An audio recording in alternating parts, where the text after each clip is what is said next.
Rūjienā redzot nūjotājus, neviens vairs nejūtas pārsteigts, jo šī nodarbe starp vietējiem kļūst arvien populārāka. Tiek rīkoti gan kopīgi pārgājieni ar jau izplānotiem maršrutiem, gan arī cilvēki vienkārši brīvajā laikā ņem nūjas un dodas svaigā gaisā.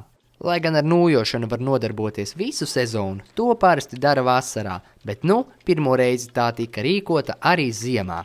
Šī ideja radās pirms Ziemassvētkiem, jo bija uzsnicis skaists sniegs, bija skaisti dabas skati, un arī es ziemā eju gandrīz katru dienu nūjot, un tad arī izdomāju, ka šādu pasākumu ziemas nūjošanas pārgājienu varētu arī organizēt pilsētas iedzīvotājiem. Nūjošana ir sportiska nodarbe, kura vienmērīgi noslogo ap 90% cilvēka muskuļu. Tā ir daudz efektīvāka par intensīvu iešanu bez nūjām, jo īpašo nūju un soļošanas tehnikas pielietojums palielina nodarbību lietderību gandrīz uz pusi. Nūjošanā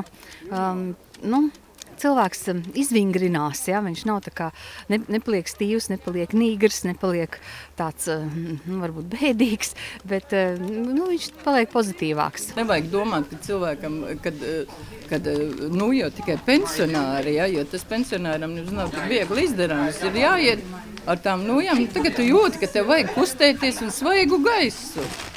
Bez nūjām ejot, ķermeņa augšdaļa, rokas un plecs daļa netiek nodarbināta, viņi ir saspringusi, un ejot ar nūjām, šīs slodzi izlīdzinās uz visu ķermeni. Es īsti pareizi negāju, bet man viņas netraucē.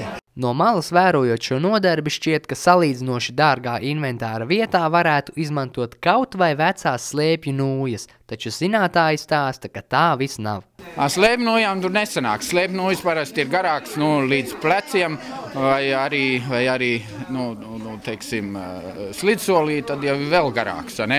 No tādām nūjām nav iespējams nemaz panūjot. Ne? Tur vajag noteikti speciālās savām augumam atbilstoši, tas ir apmēram kaut kur tā līdz nabai. Ja 0,6 no kopējā auguma. Ja nevar iegādāties, tad tā arī var paņemt un iet brīvi droši vien. Bet vēlams jau būt tomēr savam augumam.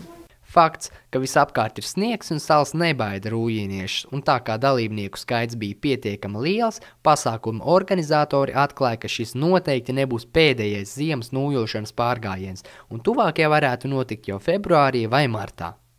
Amanda Anna Bērziņa, Arturs Gruzdiņš, Rūjienas televīzija.